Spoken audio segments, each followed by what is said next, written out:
या ठिकाणी आपल्याला माहिती असेल येवला नगरपालिकेची निवडणूक होत आहे। या निवडणुकीसाठी राष्ट्रवादी काँग्रेस, भाजप, RPI या महायुतीचे उमेदवार थेट नगराध्यक्षपदासाठी राजाभाऊ लोणारी, त्याचप्रमाणे राष्ट्रवादीचे 18 उमेदवार, भाजपचे 8 उमेदवार अशी महायुतीचे उमेदवार या ठिकाणी उभे आहेत। उद्या 2 तारखेला मतदान आहे।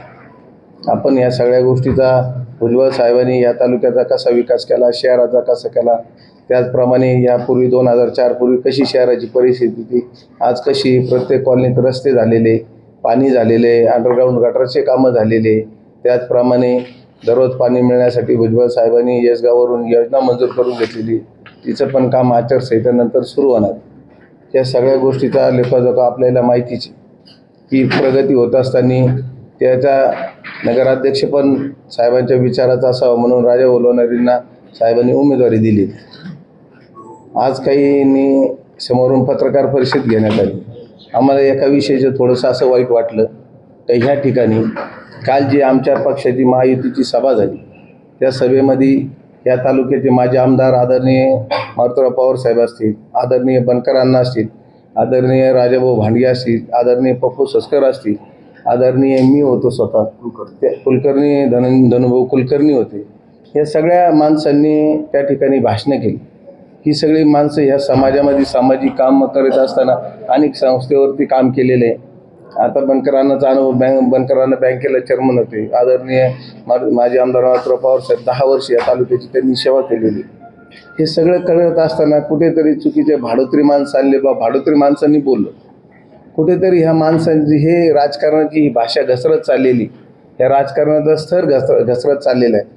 आम्ही भाषण करताना कधी कोणावर चुकीची टीका केलेली नाही, कधी कोणाला वाईट म्हणलेलं नाही। आम्ही फक्त हेच मुद्दे मानले की भुजबळ साहेबांनी या तालुक्याचा, या शहराचा काय काय विकास केलेला आहे, काय काय योजना आणलेल्या व तहसील कार्यालय असेल, प्रशासकीय कार्यालय असेल, कशी एका ठिकाणी आणले, मुक्तीभूमीचं काम असेल, त्याचप्रमाणे शहराचे शिवसृष्टीचं काम असेल, सर्व पक्षाची मागणी होती की ह्या तालुक्यात, या शहरात शिवसृष्टी झाली पाहिजे। हे सगळे विकासाचे कामं मांडलेले। आम्ही कोणावर काही टीका टिप्पणी करायचं काही कारण नाही आणि राजकारणात थोडीशी टिप्पणी चालत असते, जे झालेले त्या गोष्टी मांडलेल्या असतील, परंतु असं काहीही नाही का भाडोत्री माणसं आले। आता एक प्रतिष्ठित व्यक्ती सगळे असं भाडोत्री हा शब्द या सगळ्यांना आमच्या मनाला तो रुचला नाही आणि योग्य नाही राजकारणात। आता मी काय फारसा मोठा म्हणत नाही, मला काही कोणाला सल्ला द्यायचा नाही, परंतु असं काही एवढं राजकारणाची भाषा कुठेतरी तालुक्या लेवलला तरी घसरून देऊ नये, कारण की राजकारण हे राजकारणाच्या ठिकाणी असतं। नंतर प्रत्येकजण राजकारण संपल्यानंतर सामाजिक कार्यात हे बरोबरच असतात। एवढंच मला या ठिकाणी सांगायचं आहे। यानंतर अण्णा बोल। आज दुपारी एक पत्रकार परिषद झाली आणि त्यामध्ये कालच्या सभेच्या माध्यमातून जे काही प्रश्न म्हणजे जे काही मुद्दे उपस्थित झाले त्या संदर्भामध्ये त्यांनी काही उत्तरं दिले आणि त्यामध्ये मर्चंट बँकेच्या संदर्भामध्ये त्यांनी सांगितलं की संचालकांवर त्यांनी जबाबदारी टाकली की संचालकांना काही कळत नाही, मग त्यांनी हे सर्व केलं। परंतु मला हे सांगायचं आहे की त्यावेळेचे जे संचालक मंडळ होतं ते संचालक मंडळ त्यांच्या ते जे पॅनल होतं ते त्या पॅनलचे ते सुद्धा प्रमुख होते आणि निवडणूक लढवल्या गेली त्यांच्या बरोबरीने। तर त्या पॅनलमध्ये त्यांच्या विचारांचे काही काही संचालक निवडून आलेले होते आणि ते निवडून आलेले असताना आणि त्यांच्या विचाराचे काही लोक असताना जो काही प्रकार घडला याच्या कर्जाच्या बाबतीमध्ये, तो जो प्रकार आहे, कशी कर्ज प्रकरण झाली, का झाली, हे सर्व जे आहे ते ह्या गावाला, सभासदांना आणि बँकेच्या सर्व हितचिंतकांना हा विषय सर्व माहीत आहे। तो पूर्ण सांगण्याची आता काही गरज नाही आहे। आणि एक सांगितलं गेलं की ह्या बँकेतून व्यापाऱ्यांनी आपले जे अकाउंट आहेत ते शिफ्ट केले, ट्रान्सफर केले, निघून गेले। आज त्या बँकेत कोणीच व्यापारी हे नाही, खातेदार नाही। परंतु अशी काही परिस्थिती नाही आहे। जे खाते पूर्वीपासून चालत आलेले ते आजही चालू आहेत, नवीनही त्याच्यामध्ये ॲड होतात। आता बँकेने सुद्धा त्यामध्ये जे काही आहे ते इंटरनेट असतील किंवा तुमचे ATM सारखे असतील किंवा आणखीन काही QR कोड वगैरे, म्हणजे ई बँकिंगचं सुद्धा त्या ठिकाणी आपण प्रयत्न केलेला आहे. अशा पद्धतीने असताना निष्कारण या माध्यमातून बँकेची बदनामी होते. तर तो एक मुद्दा आहे की अशा प्रकारचं वक्तव्य करून आपण आपल्या शहराची जी अर्थवाहिनी आहे त्या संदर्भामध्ये लोकांमध्ये संभ्रम निर्माण करतो. आणि आजही ती बँक एकदम सुस्थितीत असून अत्यंत रिझर्व्ह बँकेने सुद्धा त्याच्यावरचे निर्बंध उठवले, म्हणजे ती बँक सुस्थितीत आलेली आहे. तर ह्या बाबतीमध्ये जे आहे ते सर्व खोटं आहे की जे कर्ज प्रकरणं वगैरे जे काही असतील ते सर्वांना ज्ञात आहेत. राहिला प्रश्न NDC बँकेचा. NDC बँकेचे साहेबांनी कर्ज घेतलं होतं, पण कशा करता की साखर कारखान्याकरता. साखर कारखान्याकरता घेतलेलं कर्ज हे साहेब मध्यंतरीच्या काळामध्ये थोडंसं अडचणीत असल्याने ते प्रकरण थोडं भरण्यासाठी लांबलं गेलं. परंतु जे काही नंतर घडलं, साहेब आल्यानंतर साहेबांनी ते प्रकरण कोर्टात म्हणजे साहेब सांगत होते की मला पैसे भरायचे आणि हे पैसे भरून घेत नव्हते. मग साहेबांनी कोर्टाच्या माध्यमातून त्या ठिकाणी या सर्व गोष्टींचा पाठपुरावा केला आणि ते जे प्रकरण आहे ते संपूर्णपणे नियमानुसार व्याजासहित त्याचे पैसे साहेबांनी भरलेले आहेत. मग अशा प्रकारे खोटापणा कशा करता पाहिजे की जे आहे ते समोर लोकांच्या मांडलं गेलं पाहिजे. आणि म्हणूनच आम्ही आज हा जो पत्रकार परिषद घेतली ती त्याकरता घेतलेली. हे दोन मुद्दे आहेत की साहेबांनी कर्ज प्रकरण नियमात आणि संपूर्ण त्याचं व्याजासहित भरलेलं आहे. आणि दुसरी गोष्ट मर्चंट बँकेची तर सर्वांना सर्व माहिती आहे, काही सांगण्याची गरज नाही.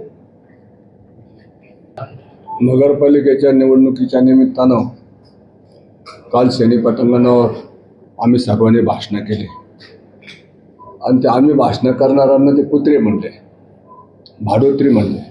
राजकारणामध्ये संयम पाळावा लागतो, तो संयम त्यांनी पाळला नाही आणि त्यांचं मत, त्यांचे विचार एवढे शहरासमोर ठेवले. त्यांच्या बाजूचा असला तर पगारी आणि त्यांच्या बाजूचा नसला तर भाडोत्री. हे बरोबर नाही. त्यांच्या इतके मोठे ते शैक्षणिक संस्था चालवता आणि त्यांना हे शोभलं नाही असं माझं मत.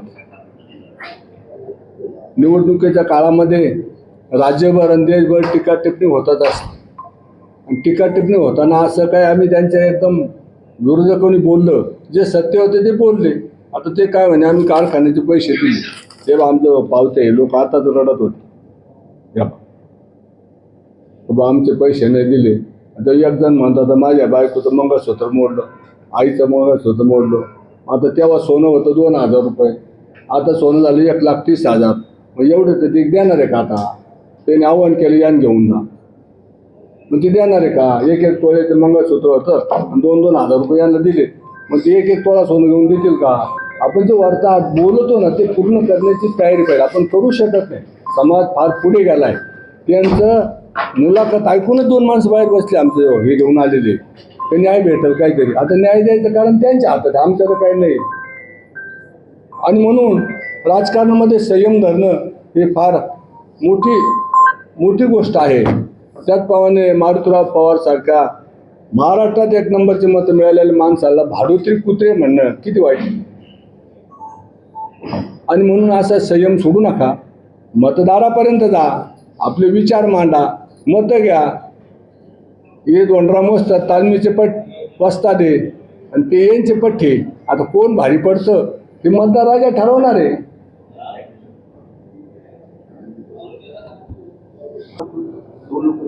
बोला.